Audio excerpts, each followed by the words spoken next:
RS Infotainment Elred Kumar தயாரிப்பில் விஜய் சேதுபதி சூரி இணைந்து நடிக்கும் விடுதலை பார்ட் 2 டிசம்பர் 20 முதல் திரையரங்குகளில். GT Holidays, South India's #1 travel brand. You know you are special when you're with GT Holidays.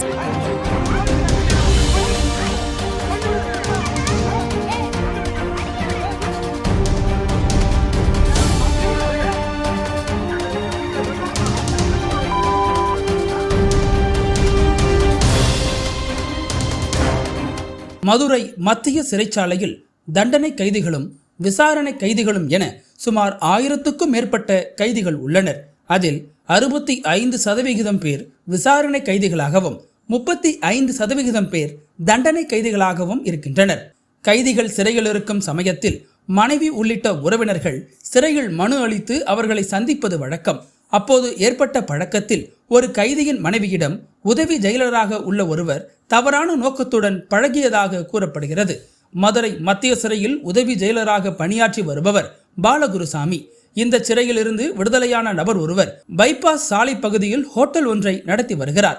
வழக்கமாக இந்த ஹோட்டலுக்கு சென்றுதான் பாலகுருசாமி எப்போதுமே சாப்பிடுவாராம். ஹோட்டல் ஓனருக்கு 2 மகள்கள் இருக்கின்றனர். இந்த மகள்களுக்கும் திருமணமாகி பெண் குழந்தைகள் இருக்கின்றனர். இதனிடையே தனக்கு ஏற்கனவே இருந்த பழக்கத்தை வைத்து ஜெயிலர் பாலகுருசாமி அந்த கைதியின் மகளிடம் அடிக்கடி தவறான நோக்கத்தில் ஈடுபட முயன்றதாக கூறப்படுகிறது.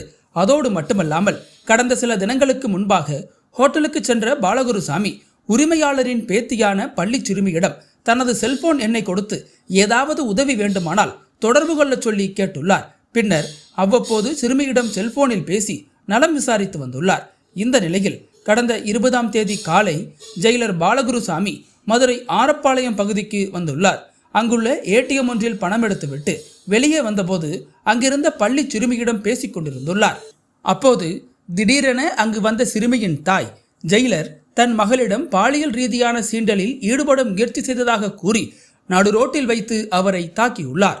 இதை பார்த்து அதிர்ச்சியடைந்த பொதுமக்கள் சிலர் இந்த சம்பவத்தை தங்களுடைய மொபைலில் வீடியோ எடுத்துள்ளனர்.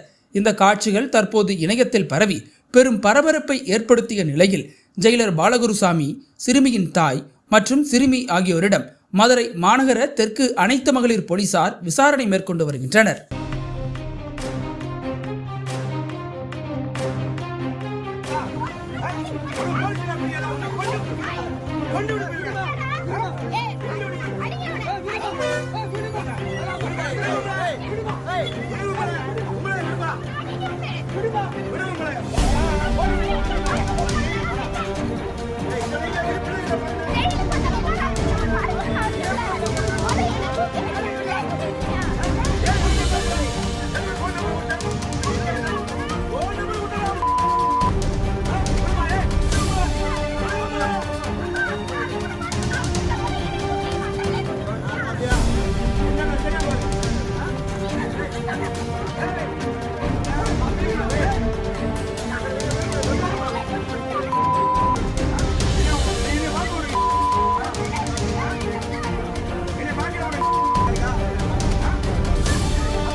அனல் பறக்கும் செய்திகளை அப்டேட் செய்து கொள்ள நக்கீரன் களத்தை இப்பவே சப்ஸ்கிரைப் பண்ணுங்க.